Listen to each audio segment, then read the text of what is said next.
This Iowa football team is going to Indianapolis with a 10-2 record. Today, a walk-off against Nebraska. One of the most incredible, weird, wild games. We break it down. Instant reaction as the Hawkeyes go to 10-2. You are Locked On Hawkeyes, your daily podcast on the Iowa Hawkeyes. Part of the Locked On Podcast Network, your team every day.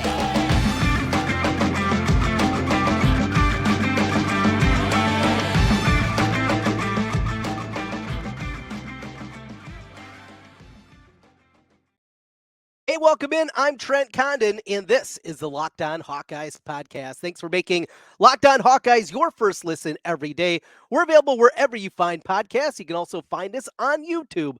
While you're there, make sure you hit that subscribe button. Helps us get in front of more Hawkeye fans. Today's episode is brought to you by Game Time. Download the Game Time app, create an account, and use code LOCKEDONCollege for $20 off your first purchase. Well, Iowa walks it off. 13-10, the under hits. You're thinking, okay, it's just another standard Iowa football game, right? What are you getting all excited about this one? Well, there were 59 minutes and 54 seconds of ridiculousness in between that final play of the game. And even the final play, a guy comes trotting out onto the field. Now, I dedicate myself. It's something that for a long time, even as a youngster going to games, I wanted to know the Iowa football roster. I wanted to know exactly who it was going to be in any given moment. And if a player had a real opportunity to play, I want to know who that guy was as they're coming into the game. And there's a lot of times throughout the years, maybe you don't have a roster, or you got the roster app on your phone, but it won't load up because you're at Kinnick Stadium. Whatever the reason, I don't know. It's one of the many nerdy qualities that I have. And as I see number 92 trotting out onto the field for the Hawkeyes, I said, frankly, who the hell is that? And my wife is kind of chuckling because she knows that is something that, yes, I pride myself on, knowing who all these different guys are throughout the course of a game. And if it's a third-team defensive tackle coming in there and making a play, I know who that is, or an offensive lineman, or whatever it is. I know who the guys are. Didn't know who this guy was. Now, I remember back to August when we find out who this kicker is in Meeder. And after the suspension of Aaron Blum, and with it, his career coming to an end, well, we found out that they needed something. They had no backup kicker. And a lot of times, well, you have your punter, maybe he'd be the backup, things like that. Remember, Tory Taylor never even kicked a football before he got over here to America. You never seen an American football game. So it's not like he had a similar kind of background where kicking in a pinch could be a thing. So they bring in this kid from Central Michigan, Marshall Meeder, to be a backup. And after Drew Stevens struggled again, had the blocked extra point a week ago in the 15-13 win against Illinois, had the 2 blocked field goals this week, and just looked out of sorts. 2 different kickoffs that were out of bounds and led to good field position at the 35-yard line for Nebraska. We had just grown so accustomed to Drew Stevens being so incredible. That's unthinkable that something like this was going to happen. But you have a backup just in case.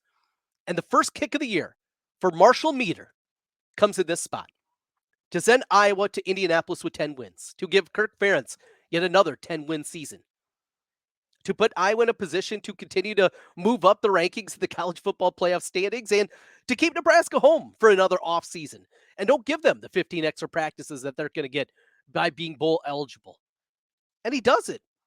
And didn't do it with a whole lot of power. There wasn't a ton on that kick, but it was enough. Got over those huge behemoths of defensive linemen that were lined up there throughout the game for Nebraska. Got it over their fingertips, just enough on it, and Iowa gets the win, 13-10. What a football game it was. It's weird, it's wild, it's unexplainable. And it's so interesting talking to people that are not Hawkeye fans, that do not have the rooted and the investment that we do into this program and this football team, because it's ugly. We get that. We understand that. And I understand from an outsider how it's a difficult watch. But now we've just grown so accustomed to what this is going to be, about just the ridiculous nature of how these games play out. You have Ethan Hurkett dropping back, who had a monster performance. I mean, he was all over the field defensively. And for him to drop back in a day where he has 9 tackles, a career high, 5 solo tackles, 1.5 tackles for a loss, and then the interception to set up that field goal. And then not only that, to make it a field goal that is plausible. Because here's the thing. When Iowa gets the football there, and if they just run it and they get 2-3 yards on that gain instead of the long run that you got from LaShawn, well, we're not talking about the same thing either, because that was a long field goal. And I don't think that Marshall Meeder had the leg if it was going to be a 50-ish yard field goal. Instead, they get the ball all the way down there. They center it. Deacon Hill makes it to the middle and set up the field goal. You run out of superlatives, how this team is able to do that, how they grind, how they find ways. The competition hasn't been great. I get that. But boy, what would you rather have, right? Losses against good teams or wins against bad teams? I'll take wins against bad teams, personally. This team's 10-2. And with a disagreeable call in the Minnesota game, they absolutely could be 11-1. It's amazing. With an offense that at times is inept. And they grind and they chunk and they go out there in a day where he saw many guys that got banged up not go back into the game. Caleb Brown, look, had to play in the first half at the end there. Should have caught the ball in the end zone. Didn't come back in the game in the second half. That's a guy that is becoming a playmaker for them. It's already limited. And you go 4 straight drives to open up the second half. You don't get a first down, yet they just find a way. It's crazy. It's unthinkable. It's amazing. Yet here they are. We're going to continue to break things down here. How this team is 10-2, I just have no idea. The Hawkeyes with a walk-off win against Nebraska. And then we start to take a look forward at what this Iowa football team can be and will be going forward as they await the winner of Ohio State, Michigan. What kind of chance do they have in Indianapolis? Not a real high one. What's it going to take? We'll talk about that as we continue here. This is the Locked On Hawkeyes podcast. Today's episode of Locked On Hawkeyes is brought to you by eBay Motors. Passion, drive, and patience. What brings home the winning trophy is also what keeps your ride or die alive. eBay Motors has everything you need to maintain your vehicle and level it up to peak performance. From superchargers, roof racks, exhaust kits, LED headlights, and more, whether you're into speed, power, or style, eBay Motors has got you covered. With over 122 million parts for your number one ride or die, you'll always find exactly what you're looking for. And with eBay Guaranteed Fit, your part is guaranteed to fit your ride every time or your money back. Because with eBay Motors, you're burning rubber, not cash. With all the parts you need at prices you want, it's easy to turn your car into the MVP and bring home that win. Keep your ride or die alive at ebaymotors.com. Eligible items only, exclusions apply. eBay Guaranteed Fit only available to U.S. customers. Trent Condon back with you once again here on the Locked On Hawkeyes podcast. Thanks for making Locked On Hawkeyes your first listen every day as we come to you right after the conclusion of one of the craziest games out there, Iowa with the walk-off win against Nebraska. Taking a look at the statistical profile, it is not pretty. Deacon Hill finishes the game 11 of 28, 94 yards, and that interception late. Time management again. Look, Iowa, why they're calling a timeout, backed up inside their own 30-yard line, less than a minute to play. What they're trying to do there, I had no idea. You have Nebraska use their final timeout. You run a draw play. You go to overtime. You hope to win it there. No, Iowa's not going to do that. So they throw the interception, and then you get the interception back from Ethan Hurkett. Definitely the play of the game outside of the walk-off winner from Marshall Meeder. It's a name that's going to be bandied about for a very long time after that one. I win the second half of the game. How about this? Let's see. Doing a little math here on the fly. 57 yards of total offense in the second half. 38 of them came in the fourth quarter of the game. That's right. 19 yards of offense during the third quarter in a first half where Iowa dominated the football game. And the frustrating element about this is we talked about Caleb Brown's drop in the end zone. That would have made it at that point likely a 2-score game going into the half. Iowa dominated that first half. They gave up the one big play that came on Iowa trying to get tricky, right? They're showing blitz. They're showing both safeties come out. Then they both drag out of there. Neither of them get back deep enough. Deshaun Lee gets beat deep, and you give up the long touchdown play on that one. But Iowa dominated the first half. Probably should have been realistically 20-7 at half, and that wasn't the case. And then you come out in the second half, conservative play calling, ugly drives. The interception, which was hideous. You had another play where two guys are running the exact same. These are the things that we can be happy if you want, for Brian Ferentz and going out a winner. You can be disappointed in a guy that wore the black and gold, that has been paid millions of dollars to be a football coach, and decides that he is not going to wear company logo. We can get in the back and forth of that, and there's plenty of that online. That's not what this conversation is about here today. Maybe that'll be one down the line, but for here and now, I'm not ready to get into that. I think it's petty, but we'll leave it at that. But also, you see in the second half of the football game, well, why he's fired. Because the incompetence of the passing game and what they're trying to do, the route trees and the combinations that they run showed up in a big time way. I mean, you have two guys in a deep route running the exact same spot. That's your scheme. Your scheme stinks. That's why you're fired. Simple as that. Iowa is able to find a way and to overcome that and to run the football the way that they did. Look, he hit a couple of big plays with LaShawn Williams. There were a couple of really tough runs also for Caleb Johnson. But Caleb Johnson, this has not been the year I think most anybody expected from him. He's a really talented guy.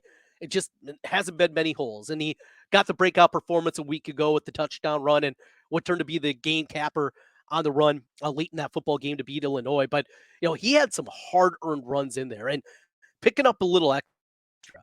Looked like there'd be nothing there and just getting two. Those are the little things that absolutely matter to this Iowa offense. Looks like it's two and you turn it in five. You got something brewing there. LaShawn Williams, though, finishes 16 carries, 111 yards, averaging 6.9 yards per carry, 10 for 30 for Caleb Johnson.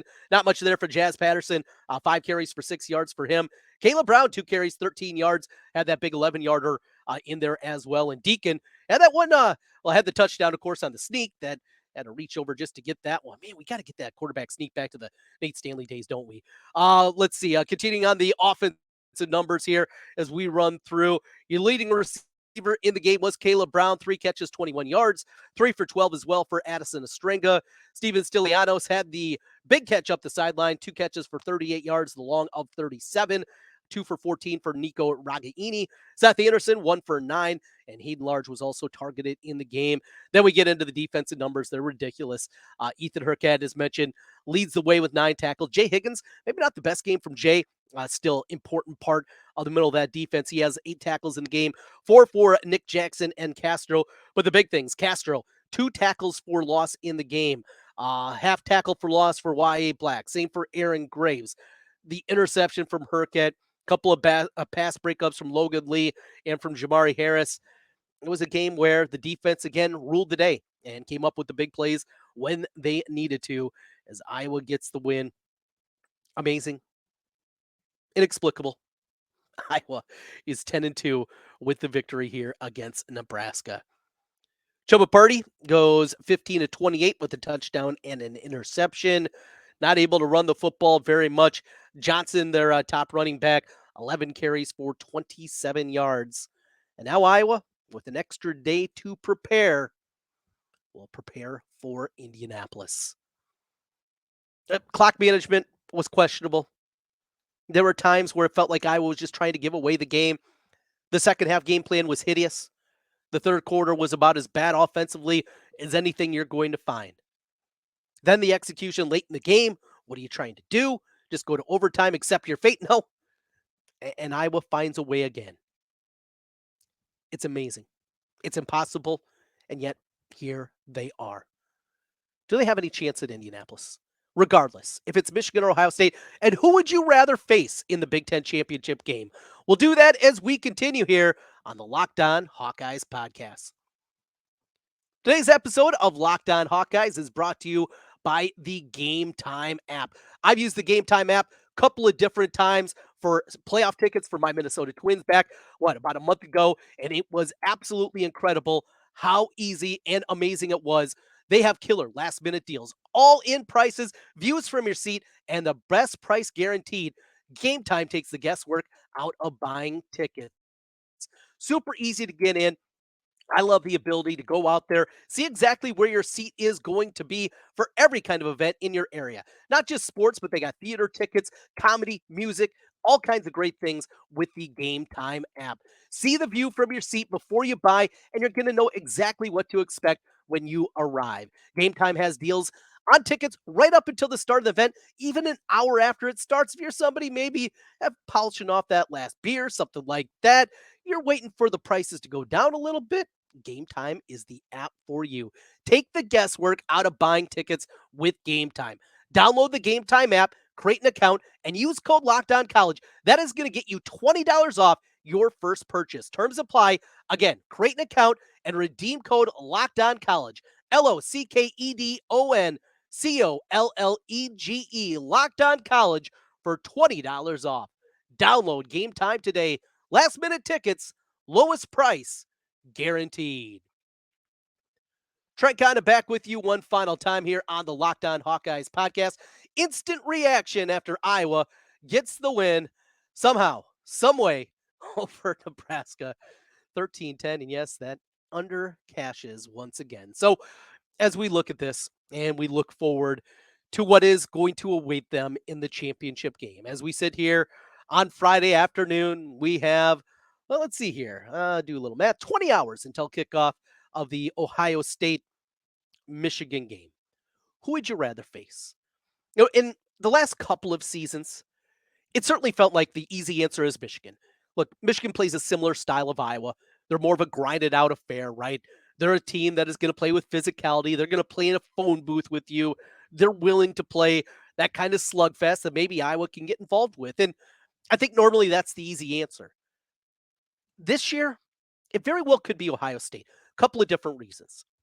I would say Ohio State, because this is not the same Ohio State team offensively that they've been the last couple of years.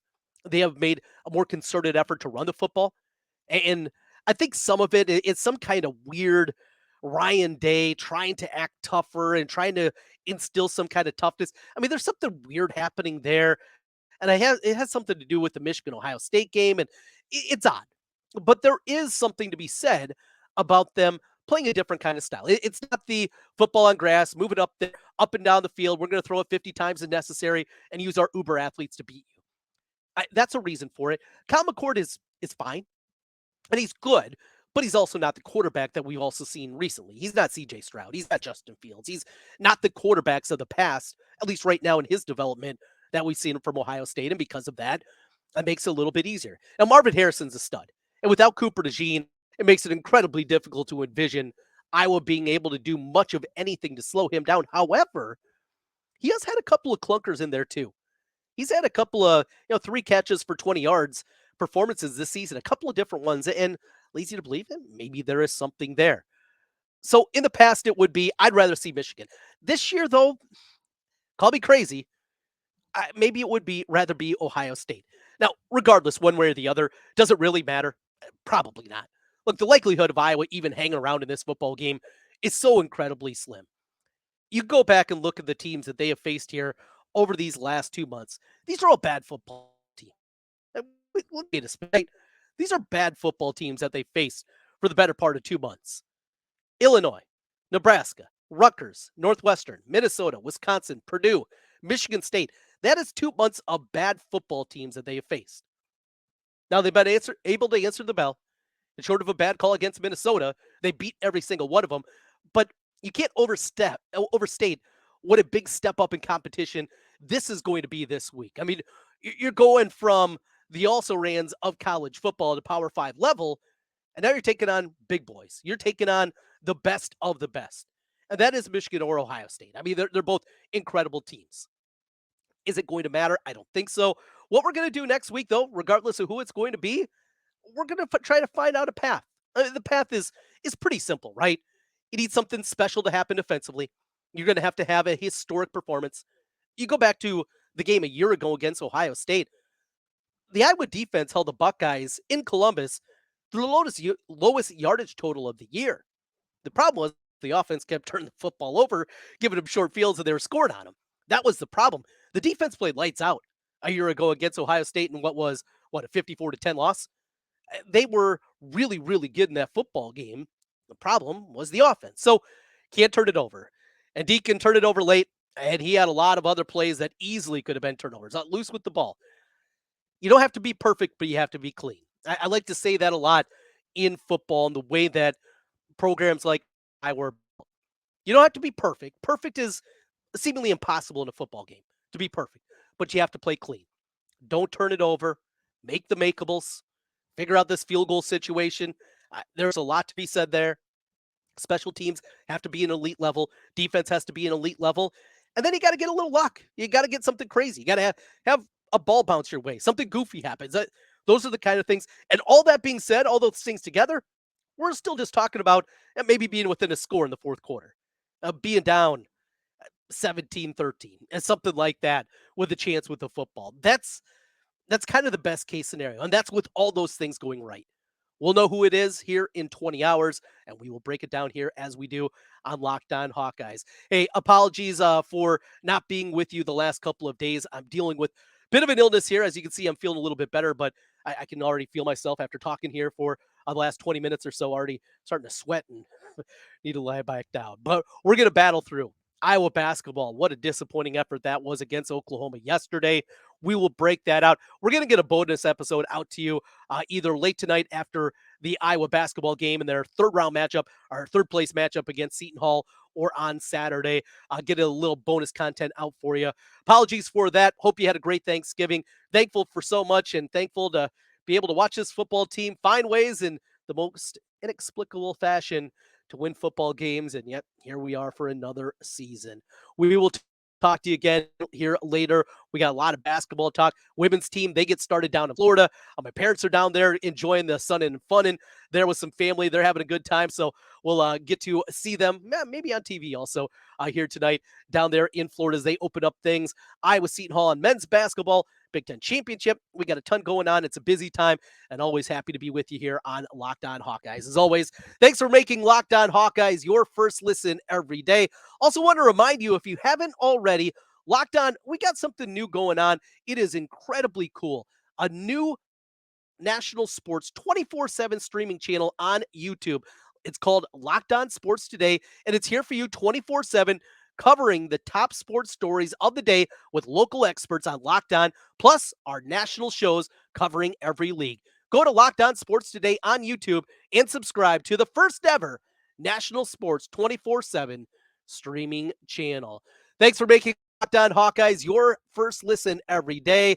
Locked On, your team every day. That's what we do here across the network. We got you covered on the Hawkeye side of things and a whole lot more. We'll talk to you again soon. Hawks win it. I don't know how. Go Hawks.